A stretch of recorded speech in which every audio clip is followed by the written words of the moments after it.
네, 미국 내 코로나19 누적 확진자 수가 65만 명, 사망자는 3만 명을 넘겼습니다. 하루 신규 확진자 수도 소폭 증가했는데요. 급속한 증가세는 진정되고 있다는 평가입니다. 트럼프 대통령은 단계적으로 경제활동을 재개하겠다는 가이드라인을 제시했습니다. 워싱턴 연결해 자세히 들어보겠습니다. 윤석희 특파원. 네, 워싱턴입니다. 네, 트럼프 대통령이 경제활동 정상화를 위한 가이드라인을 내놨다고요?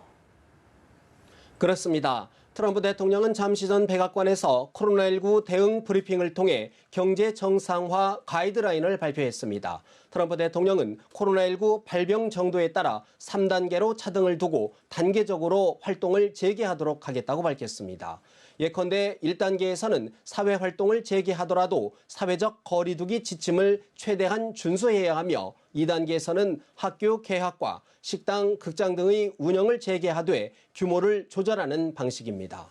단계별 정상화하는 시기를 따로 밝히지는 않았는데요. 주별로 코로나19 확산 상황에 따라 유연성 있게 대처할 수 있도록 한 것으로 해석됩니다. 트럼프 대통령은 앞서 경제 정상화 문제는 자신에게 전적으로 권한이 있다고 언급했고 일부 주지사들은 주정부의 권한이라고 맞서면서 논란을 빚었습니다.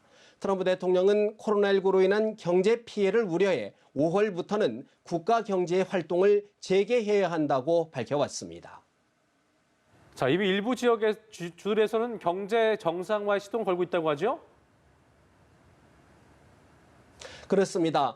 상대적으로 코로나19 확산이 적은 주들인데요. 노스다코스타주는 이르면 다음 달 1일부터 기업들과 협력해 점진적으로 안전하게 경제를 재가동하겠다며 가이드라인을 발표했습니다. 이 가이드라인에는 매일 이루어지는 소독과 매장 내 고객 수 제한 조치 등이 담길 수 있다고 밝혔습니다.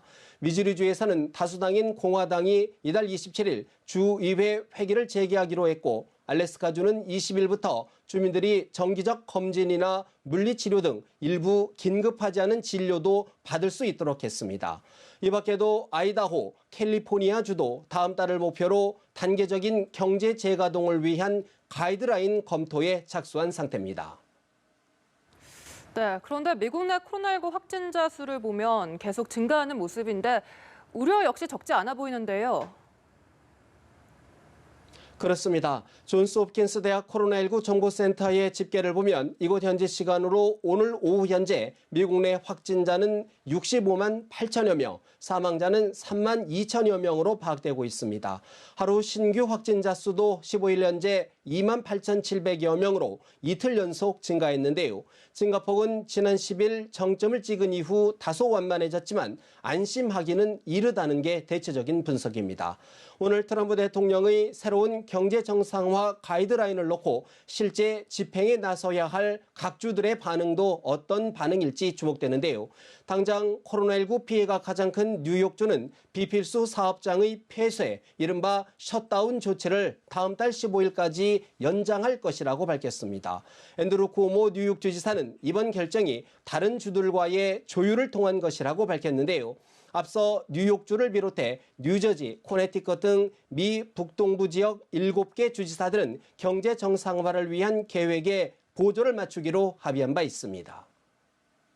자, 코로나19 여파로 미국 내 실직 사태 걷잡을 수 없이 계속 확산하는 모습이라고요.